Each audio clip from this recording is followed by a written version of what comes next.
Hey everybody. Hiya. Welcome to A Brit of Alright. I'm Alex Boardman. I'm Chris Keogh. And if you have any idea of the amount of fun and creativity that goes into this podcast, let me give you an example. A minute ago, I said, oh, can we have a plate and a teaspoon because I'm doing a food one again, obviously. And you said, look at this long-handled teaspoon. That'll be a real talking point. So I'm going to give you the long-handled teaspoon. Look at it. Off you go. Well, it's about twice the length of a normal teaspoon, Yes. isn't it? It could be used for eating a Knickerbocker Glory. Yeah. I for suspect instance. it probably is. It's some sort of dessert ice cream spoon, isn't it? It's a talking point, all There we right. go. Yeah, It's a real talking point. End of discussion. So if you've not seen an episode before, go back to number 1. This is episode 7, I think. 7, yeah. 7. And what we're doing is we're listing things that are decent, okay, all right about Britain. And I'm pretty much just always doing foods. So Yeah. today's food, when I showed you, you just said you don't think you like it. Yeah, I don't know. I don't know Oh whether my I do God. like it or not. Let me just get So this. far, you've been pushing against an open door with the food ones. Well, good. I'm glad that this could be controversial. Let's see if I can get it in the jar from here. It's massive. No, I can't. So what we're going to have is, and this is just one I had in. It's probably not the best one. So here we it's go. Piccalilli. Are you doing a hit piece on Piccalilli? Like you did No, on not at all. It's just not like a real super fancy one. It's just like, it's just a very. What make is it? It's made by Barton's. This one. Never heard of them. So it was. No, I think it was just probably the only one, or maybe it was just the cheapest one. Because only me and my guys likes it. Look at the guy on the front. That's probably Barton. Mr. Barton himself. Yeah, looks like he butchered, doesn't he? He Anyway, Not so a pickle in magnate. apparently Cross and Blackwell were the first commercial manufacturers Oh, of right. it, but it I goes. always get them mixed up with Black & Decker. Yes. You know, they're tool manufacturers. So do you know what it is? Do you know what it is? No, I think this is what because look at it. It's Oh sort my of, God, it's neon, yellow for one thing. Oh my God, Like, that's amazing. If you saw that, you wouldn't say, I want to No, try that. it's bright yellow. Yeah. Because two of the ingredients that make it It's yellow supposed to have like radioactive phlegm. You know? are mustard Yeah. and turmeric. So Right, it's yellow hence because of the right, turmeric. okay. Right, have a try, see what you think. You are a brave boy, wasn't You did well, didn't you? If you didn't think you didn't like it, you've not had it since you were a child. What do you think? It's alright, actually. It's tangy. Yeah. I know it should really have cheese, but I didn't have any. The only cheese we'd got in were like little. My wife takes them to work, Baby Bells, and they were the light ones. So Oh, right, the mini Berry Bells. I'm not sure they're even cheese. I've never seen a full-size Baby Bell. Imagine that. It was It's like knee down, innit? cut with wire. So, let me tell you about Piccalilli. Was that cauliflower that I got a bit of? Yeah. Right, okay. So it's some of the main ingredients are British vegetables. Things like cauliflower. You can put broccoli in, you can put onion. What does it say in this one? It says cauliflower, fresh onions, which suggests that the cauliflower isn't very fresh. Yeah. But water, barley, Barley, weird. malt vinegar, Yeah. modified made. No, we get into the sort of Yeah. industrial sort of ingredients. Sugar, mustard flour, turmeric, acid. That could be acetic lemon acid. juice, couldn't it? Yeah, acetic acid. What would that be? Lemon juice. Salt, preservative, colour. Colour, yellow. Yellow. So, well, as I said, that's not like a top of the range super swanky one, and it's So, something you can make yourself. So again, from that, it's mustard, turmeric, and then the veg, and salt and vinegar. Yeah. Right, So you can put like cucumbers in, you can put anything in. Anything you've got, shallots. Because I like anything. pickles. Radish. Yeah. Well, That was alright. so it comes from India originally. Okay. So this is a British, an anglicised, well, no, not anglicised, a Britishised version. I don't know who did it first. I think it is England though, Right. where it first appears. So is it actually Indian and not, or is it from the Raj? So it's from the Raj. So that Okay. starts around about the beginning of 1600 up until about 70 years ago. Yeah. There's a South Indian pickle, and I think it's called akar or achar. I don't know how you say it. So yeah, so that's I've had that. and that's pickled vegetables. So obviously it's India, it's hot. Yeah. With pre-refrigeration, they would put chilies with it, and they would use whatever vegetables they grew and could have. So probably like things like green beans, I would imagine, maybe. Yeah. Because interestingly, when Columbus discovers America and then they start plundering things from South America, chilies then go to India. They're not native in India. I did not know. I did not. So they only appeared from 1500 sometime, and it's vague as to where. So obviously you think of things like potatoes and tobacco coming from America, but chilies as well. Chilies as well, right, one thing which is so huge in all of Asian cooking. Well, exactly. Like, and it's like, I mean, I remember learning that, or discovering, or learning, one or the other, that, like, you know, like some of the really spicy curries, you know, like vindaloo or anything like that they're originally sort of Portuguese. Yes, but from Portugal's, basically from West Africa, from Portugal's sort of colonies. Plundering, because piri piri is West African stuff, hot, spicy, not chili. So Piccalilli's a Britishized version of pickling vegetables. The way that you would do it, you would salt your vegetables to take as much of the water out as you can. You do that overnight. And then you just mix in things like mustard seeds, which is something that is from here. Right. Possibly with chili, but it's not really. You can get spicy versions. The first recipe appears in a book in 1758, and she's called Hannah Glass, spelled glass with an E on the end. Oh, right. And it's called something. It's completely superfluous E. Yeah, it's like I can't remember. It's maybe something like Cooking Made Simple or Cooking. It's like a real dealier sounding book. Yeah. But that's the first recipe, and that has mustard seeds, turmeric, which gives it the yellow colour, and it's it might have broccoli and it's definitely got onions in. And it basically says whatever you've got in your garden, this is a way to store it for months and months. Right. And months. Okay. So as soon as you seal the jar, you can keep it for a year or two. Yeah. Well, I do quite a lot of, because I've got an allotment. I do quite a lot of sort of preserving of things, like pickling things and what have you. But I've never made Piccalilli because, like I said, you don't like it. I didn't know it says that I do quite like it. Well, my favourite is if you get some Wensleydale or Lancashire or Caerphilly or something, like a really mild cheese, and on an oven bottom muffin, and then some of that on it. Really, it gives it a bit of zing and a bit of pep. Yeah.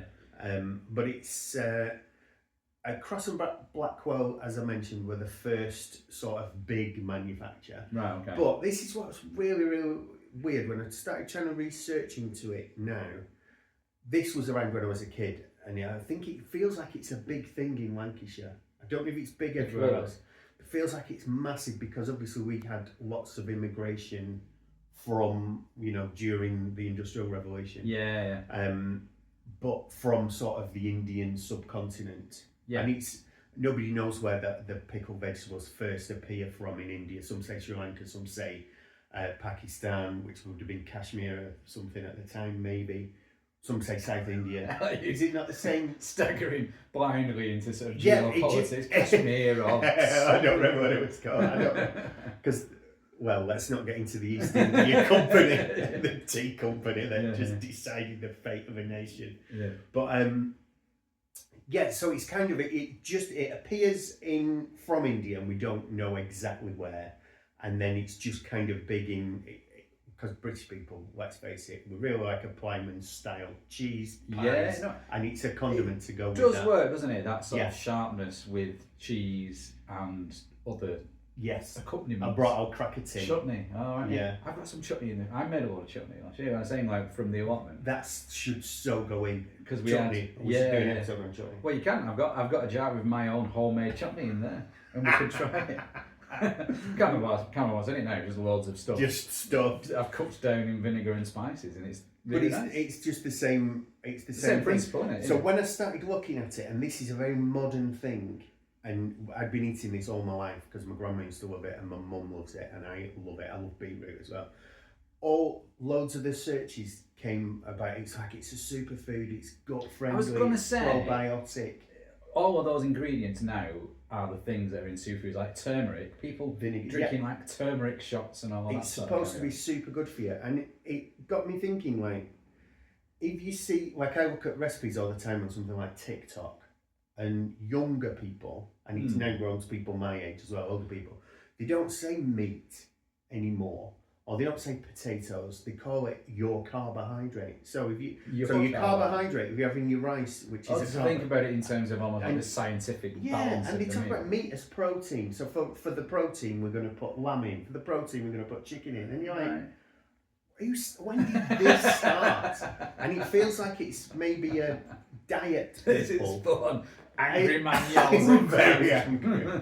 But it feels like it's either diet people or health and fitness idiots. Yeah. That have just gone, took all the joy out of life. Let's make food an entirely sort of refueling process. Yeah, missing the entire point about food, that it's, Well, it's like how in sort of some cuisines, like particularly sort of like Oriental, sort of like Japanese cuisine, they have the concept of umami, which is is it umami? Is it called? Yeah, that feeling in the mouth. You know what I mean? Like, Well, it's like an extra texture, an extra taste that we didn't really know about until 30, 40 years ago, or maybe we did in the past and then forgot, or it was just we just never used that word, because in the past they wouldn't have gone umami, as the Japanese say. They would have gone that.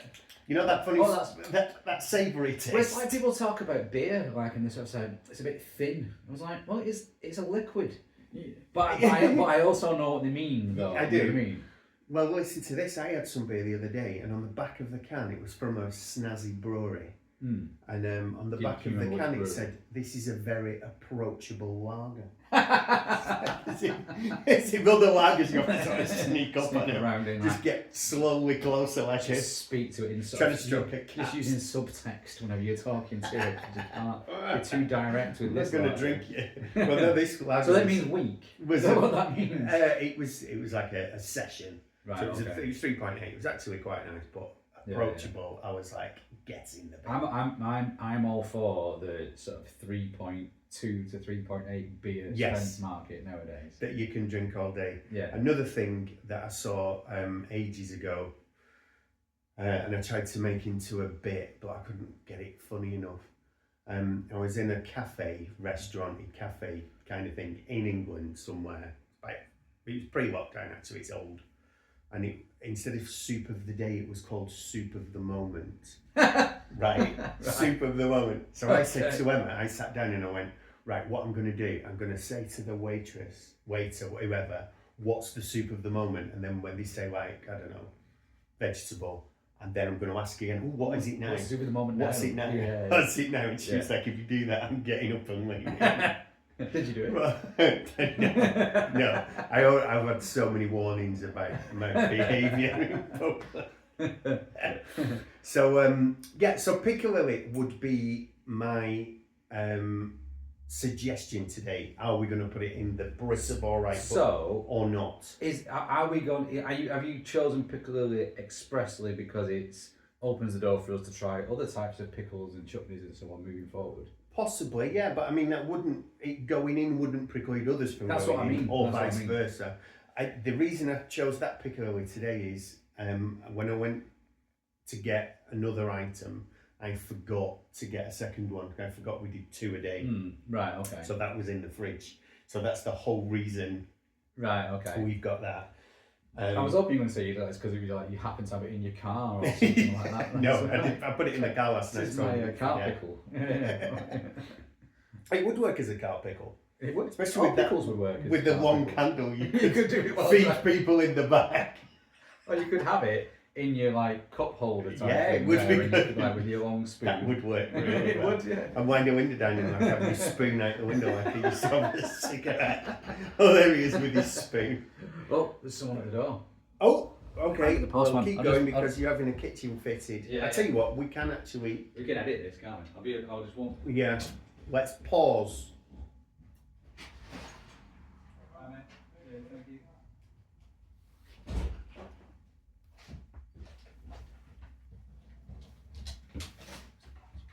Oh, let's unpause. There we go. So you're having a bathroom fitted, but it wasn't a bathroom fitter. No. It was the postman. A postman with some stuff. So who only knocks once and then disappears. So you have to go. That was a good film, wasn't it? Is that Jack Nicholson? Jessica Lange? Is that the film I'm thinking of? The Postman Knocks Twice. The Postman Always Rings Twice, or whatever it's called. Is it Jessica Lange? I don't know. I seem to Do remember. you pronounce it Lange? Lange. Oh, Lange. Lang with a silent E. Maybe. I'd She was pronounce it Lange, I gorgeous. think. She was absolutely gorgeous. Oh, right. Anyway, I had that on a video when I was about 14. It was, oh my God, she was so fit. So, what do you think about Piccalilli? Piccalilli. Because I'll let you decide because I really like it. But Yeah, you yeah. don't. Well, it's not that. It turns out I do quite like it. It was more that I didn't know whether I liked it, and I thought that I didn't because I'd not tried it since I was a kid. But it turns out that I do like it. Oh, well, that's So good. it can go in because A, I like it, and B, I've learned a lesson today. about Well, I'll tell trying you things. one last thing about it that I've just remembered. Okay. All right. This could be make or break potentially. So, no, it's just a fact. So it was Lily. I think it's called Piccalilli. So Right, okay. in that recipe I talked about in 1758, it was called Paco, and then it was either called Paco Lala or Lily. Right. And they used to just use in 200 or 300 years ago. They just used the word lily or lilla just to mean spicy or to mean. All right. So Paco, I don't know where that bit comes from, but the first recipe is for Paco Lala. Unless because it was from the Pakistan region. Yeah, I imagine did Pakistan exist then? No, Did it? So- no, I know, but also it was probably just to do with because of the Indian spice. It was probably just brought back. That the name of it. What did I say? It's called achar. Achar, yeah. But there's dozens Achar, of other names for that, so Right, it might be okay. more likely one of the other names for Ah, it. right, The Paco okay. bits from, Yeah, or the yeah. paca, as Yeah. it was called. And maybe that could even have just been packing it in because you squash it down. It could have been. Honestly, I don't know. It And I can't remember reading could have been anything carried by about it. elephants and it comes from Pakistan. Yeah, you know, whatever. that's probably more likely. Who knows? So we're getting it in. Yes, That's yeah. good. Okay, I'm gonna allow it. Good. Let me get the long spoon and have that tiny bit that's been looking at me all this time. That tiny It's got cracker. also a nice little run of Lilli. You know, like just yeah. You know how words look. I quite like it. It looks good, Piccalilli. I like Well, it. Piccadilly is to do with where they used to make. Is it those? What were they called? Those? Was it like Jacobean ruffs or something, or is it hats? It's from. All right. So there was a bit in London. There was the first Piccadilly, but there's also one in Manchester. Yeah. And I think it's to do with. I saw this on something like YouTube or TikTok, and it's to do with the area where they made. And I can't remember. It's like the Hats or Jacobean ruffs? ruff or the. All right. And they were called. They were actually called picker somethings, picker hats or picker whatever. Anyway, Right. Okay. I shouldn't really have started that because I was only about halfway through. I was only half paying attention when I found that fact out. Was it someone on Piccadilly Gardens telling you It about was somebody stood in Piccadilly saying, "Why is this area called Piccadilly?" And where's Right, the one in-" okay. So they were made in these two places. Right. So if there's a Okay. Piccadilly, it's normally the name of where the house is where this clothing item was made. Right. That's interesting. Yeah, it would have been if I remembered vague, it properly. Vague, but interesting. Yeah. Yeah. I could Google it, but I can't be asked. That could be a future episode. We could go and find out. Yeah, We yeah. could go and ask some of the people that hang around Piccadilly Gardens. Yeah, what we they could. think about it. And end up buying a load of spice and heroin. Exactly. Well, we didn't find out anything about that, but to be honest, we're not that bothered anymore. Who cares? You got to live in the moment. That's what I've learned from this experience. Right? Yeah. So, what is following on from Piccadilly? So Piccalilli. Piccalilli. I'm gonna Piccalilli. I always thought the Colemans make pickle, or do they just make mustard? They make mustard. So they don't make Piccalilli. No, So they're they the make mustard English people. mustard. Yeah, yeah. And From they've got Norwich, the I think. chap on the front. The picture of it. I always just got confused in my head between him and Colonel Mustard. It was like, were they this? You know, like So I clearly used to think that mascots of brands were real people. You know, like Yeah, I got well, confused he about the was. Peanut Colonel and Mr. Peanut Yeah. and all that. But Colonel Sanders was a real person, and I think on Coleman's mustard, it must be a bull head. But Right. in another part of me's going, is it a sheep's? Is it Is like there a not a sheep picture head? of a man with a moustache on the front of it? No. Or is that just Colonel Mustard from That's Cluedo? Colonel Mustard I just from Cluedo. conflated the two in my head. It's like a really old-fashioned drawing of like a really hefty either bull or lamb, and I can't remember a sheep. I can't remember what it is. It must be because it's mustard. It must be beef. Right. Okay. Yeah. It must be. Yeah. And yeah, But they're from Norwich. they're from Norwich because Delia always mentioned it, and they're definitely from Norwich anyway. And they do it in a yellow tin, very distinctive, and they make powder first that you used to add water to. Yeah, yeah. And I'm sure they used to sponsor Norwich City Football Club. They did. Coleman's Mustards, definitely. They're very widely. Okay. I like that as an idea for football team sponsorship. That it should be from your locality. Yeah, yeah. That was good. You know? Yeah, I agree. Like it should have been Boddington's, for instance. Although when Sharp came and sponsored United, they had a massive building in like Newton Miles Platting. All right. And it was part of the visibility because because of Manchester, like Trafford Park, you open the door to all sorts of multinational corporations that are using those rules. No, but you'd have to be sponsored by like Holtz's Bitter or someone like that. No, that would be great. Or like Holland's Pies or something if you were Blackburn or Bury, wherever that's from, Bolton. But so it would be really cool. Like so United should be sponsored by some sort of Eccles cake. Yeah, exactly. That's what it should be. Anyway, I'm not going to talk. We're talking about football. I'm going to talk about football now. But so like Norwich, I was thinking we could like link to Norwich. Yes. I'm going to suggest a fictional character linked to Norwich. Okay. Well, there's only one. which is Alan Partridge. Yes. I think. Just put him in. He's the best. I think he's the greatest TV comedy character of all time in Britain. Do you reckon? So do you rate him as being higher than Basil Fawlty? Yes, because Basil Fawlty did something like 12 episodes. But that's always like named as being like a strength of Fawlty, isn't it? No. All right, so you've seen that. No, because you've got to go body of work. All right, okay. So then you could say something like Del Boy. People really love Del Boy. I think he's good. Yeah, I always think he's a bit overrated. I think at the time... That might just be because it's popular though. I think we were a teenager when it was at its peak. Yeah. So there was lots of like the young ones and Blackadder, and there was cooler stuff. Yeah. But if you were younger... Blackadder's another character that could be up there for best. Yeah, but Blackadder's only 4 seasons. Yeah, and one of them's rubbish. One of them totally changes, yeah. Well, not rubbish, but really different from the others. But then that's British as well, so that's only 6 episodes. So you're only looking at 24 episodes of Blackadder, probably. Yeah.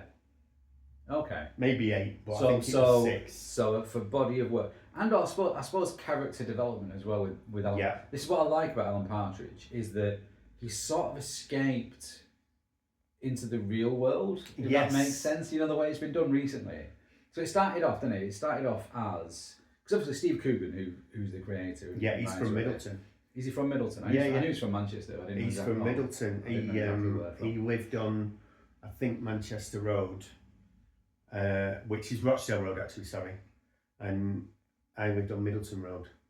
Right, okay. So he was quite close. So if they wrote like a comedy history of Middleton, you'd have literally intersecting sort of, you and Steve Coogan. Well, when I've spoken to him in the past about the area, he was like, I used to swim at Chadderton Baths. I was like, what an interesting conversation. But so I think he's the best. I think the only other one is Hancock's Half Hour that did loads and loads on the radio and then loads on TV, and that was brilliant as well. Yeah. But I think Coogan's pretty much better than anyone. Yeah. Because he's just an amazing actor, and Partridge is just the best. Yeah. For me. Because he started off.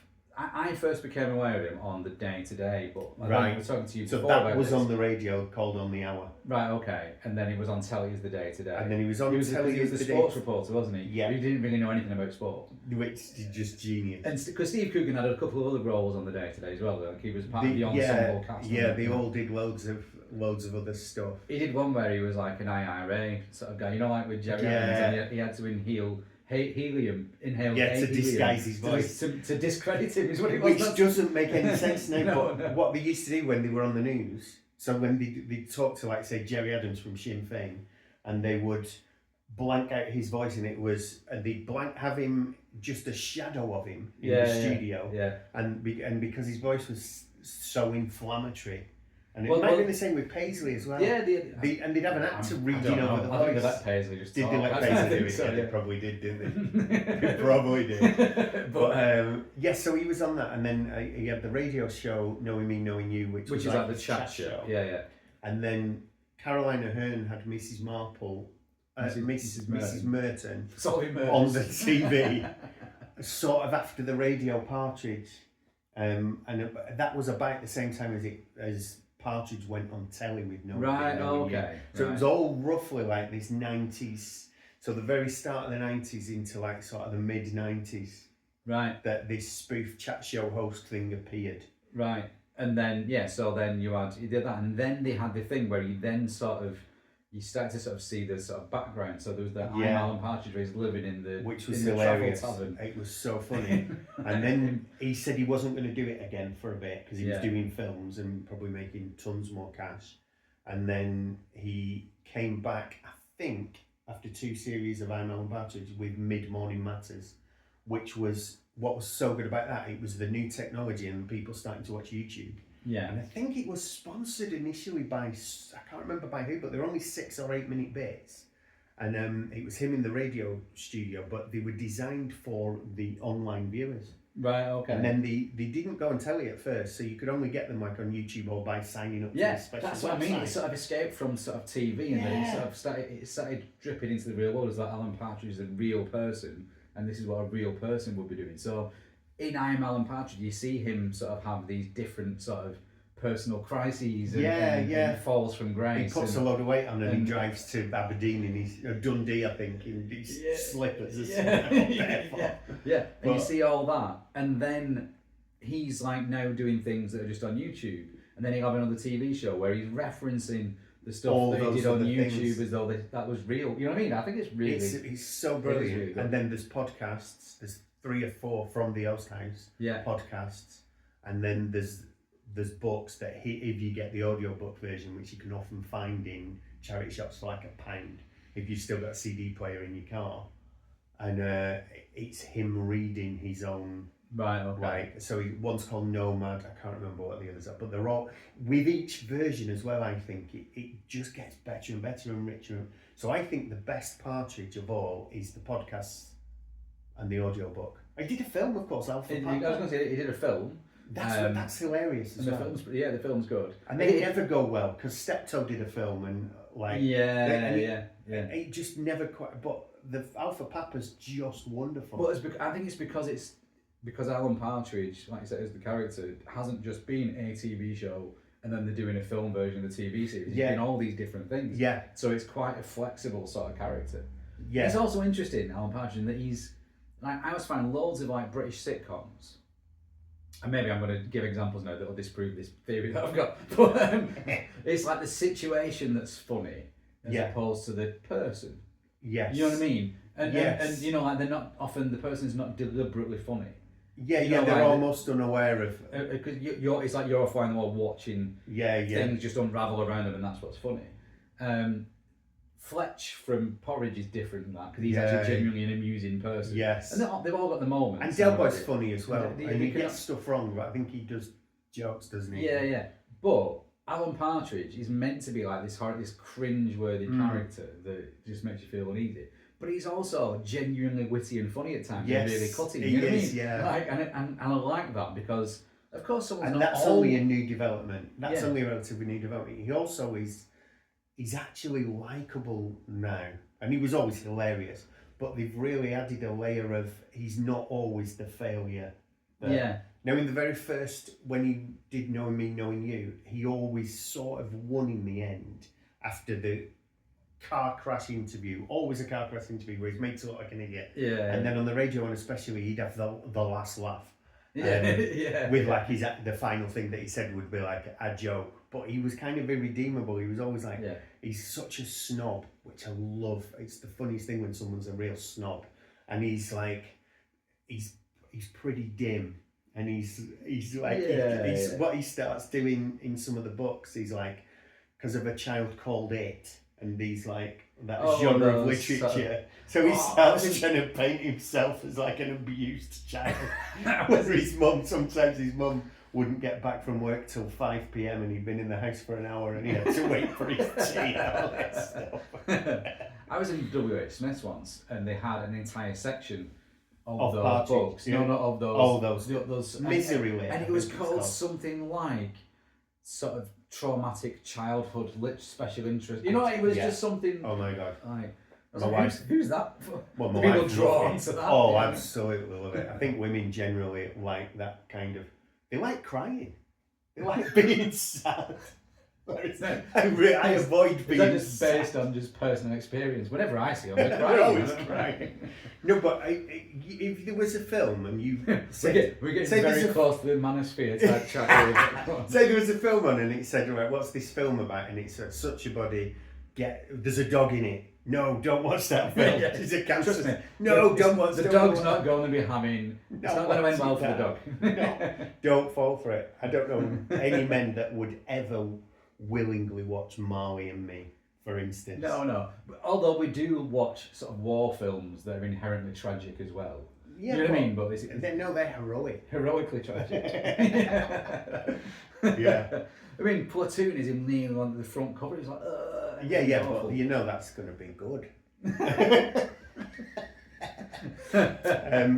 So, but I don't know. He got from Partridge to Platoon. It's easy. Well, he's just. I think. Do you think he's good? Well, I think he's the best. It's an easy sell. You said from the start. I think he's the put him in best. the book. And the thing that I might have, when he in This Life, the first season of This Life. I mean, what was the last? Is that the one that's like the one show? Yes. Oh, okay. Where he does the.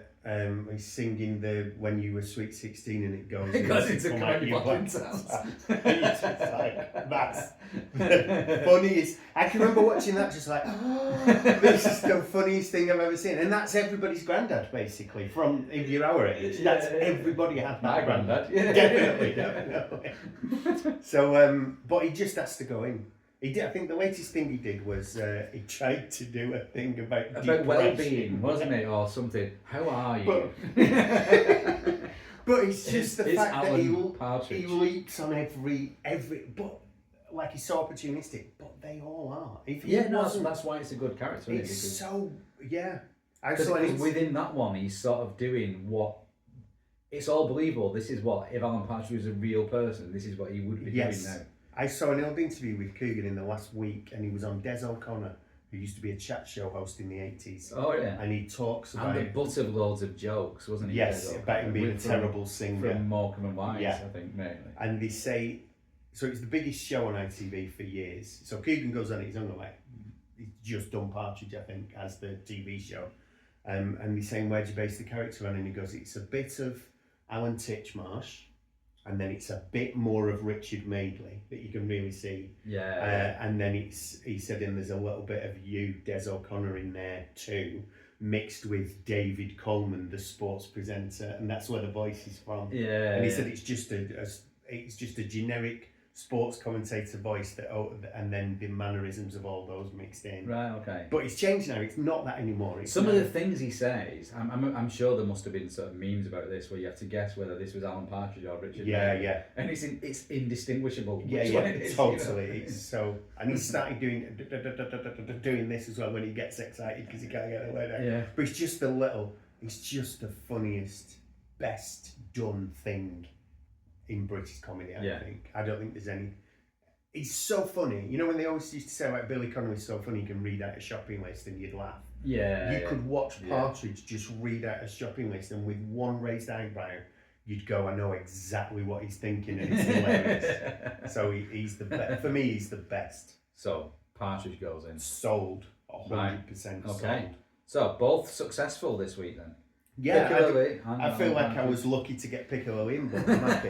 And Partridge. It's a good job you didn't bring some terrible example of it, which would have just confirmed my prejudices. Do you know what? If you were ever in a thing, in some sort of argument, or somebody's going about British things and say, name one, I think Partridge for me would just be, look, that is everything about Britain just there, but about the British sense of humour and stuff that's sometimes not evident at all, as we prove on a weekly basis. But Partridge is it. Right. Shall we do our... Do I walk off? I can't remember. I think we both walk off, don't we? Yeah, let's walk off. Let's do that. Thanks for listening, everyone. Yeah, great. See, watch another one. Yeah. Like and subscribe, please. Thank you.